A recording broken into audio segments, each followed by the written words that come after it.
നാളായി കണ്ടിട്ട്. ഇവിടെ നടക്കുന്നത് വല്ലോ അമ്മ അറിഞ്ഞോ?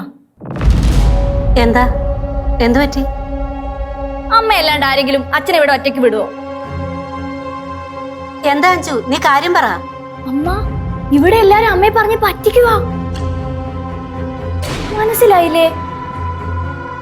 ഈ ശിവദാസനില്ലേ, അമ്മയുടെ ഭർത്താവ്, അത് ശരിക്കും അമ്മയുടെ ഭർത്താവല്ല.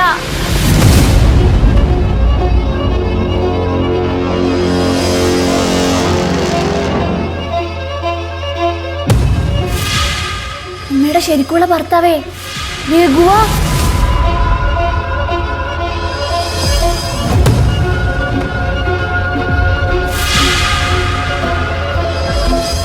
ഞെട്ടിയില്ലേ? ഇത് കേട്ടപ്പോ ഞാനും ഞെട്ടിയായിരുന്നു. ഇത് ഞാനേ ഇവിടുത്തെ അമ്മയോട് പറയാൻ പോവാ. എന്താ അമ്മേ, ഇവിടുത്തെ അമ്മയോട് പറയണ്ടേ? ഞാനിത് വലിയ കാര്യത്തിലേ അമ്മയുടെ കൊച്ചുമോളോട് പറഞ്ഞപ്പോ അവൾ എൻ്റെ അടുത്ത് നന്ദി പറഞ്ഞു. അതവൾ എന്നെ കളിയാക്കാൻ വേണ്ടി പറഞ്ഞല്ലേ. ഞാനിത് ഇവിടുത്തെ അമ്മയോടും മോഹനേട്ടനോടും പറയുമ്പോ അവരെൻ്റെ അടുത്ത് വന്ന് നന്ദി പറയുമെന്നൊന്ന് കാണണം.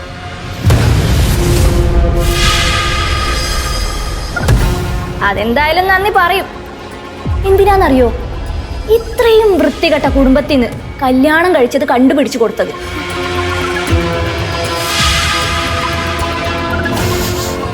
നിങ്ങൾ എന്തൊരു സ്ത്രീയാണ്! ഒരു നാണവും ഇല്ലാതെ 2 കല്യാണവും കഴിച്ച് ആരോടും പറയാതെ അങ്ങ് ജീവിക്കുക അല്ലേ? എടി അഞ്ജു, അമ്മ വന്നേ. ഇപ്പൊ കൊണ്ടുപോയിക്കോ, ഞാൻ വെറുതെ വിടുന്ന് വിചാരിക്കണ്ട. എടി, ഞാൻ ഡിവോഴ്സ് ആവാൻ നിൽക്കുക. ചില കാര്യങ്ങൾ പുറത്തറിഞ്ഞാൽ ശരിയാവില്ലല്ലോ എന്ന് വിചാരിച്ചിട്ടാ നിന്നോടൊന്നും പറയാതിരുന്നത്. എന്ന് കരുതി നീ അങ്ങ് തലേ കയറി ഇരിക്കല്ലേ. നീ കുറെ ദിവസം ആയല്ലോ പേടിപ്പിക്കാൻ തുടങ്ങിയിട്ട്. നീ ആരോട് പറയുന്നാ? ചെന്ന് പറയടി. എന്ത് വന്നാലും ഫേസ് ചെയ്യാൻ റെഡിയായി തന്നെയാ ഞാൻ നിൽക്കുന്നത്.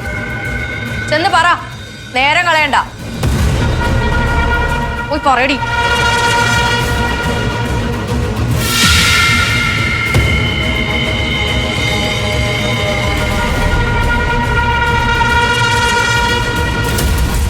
ആഹാ, അത്രയ്ക്ക് ധൈര്യവാ? എങ്കിൽ പിന്നെ ഞാൻ ആരോടും മറച്ചു വയ്ക്കാനാ? എല്ലാരും അറിയട്ടെ.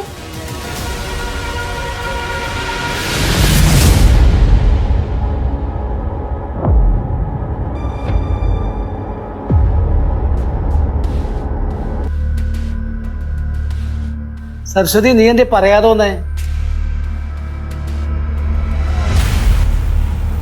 ത്രിവേണി ഇവിടെ? ഇവക്ക് എന്തുപറ്റി? അഞ്ചു താഴെ വെച്ച് എന്തൊക്കെയോ പറഞ്ഞു, അതിന്റെ സങ്കടത്തില. അതുകൊണ്ടാണ് നീ ഇങ്ങനെ ഇരിക്കണേ. അവക്ക് ഇത് എന്നെ പണി. നീ അതൊക്കെ വിട്.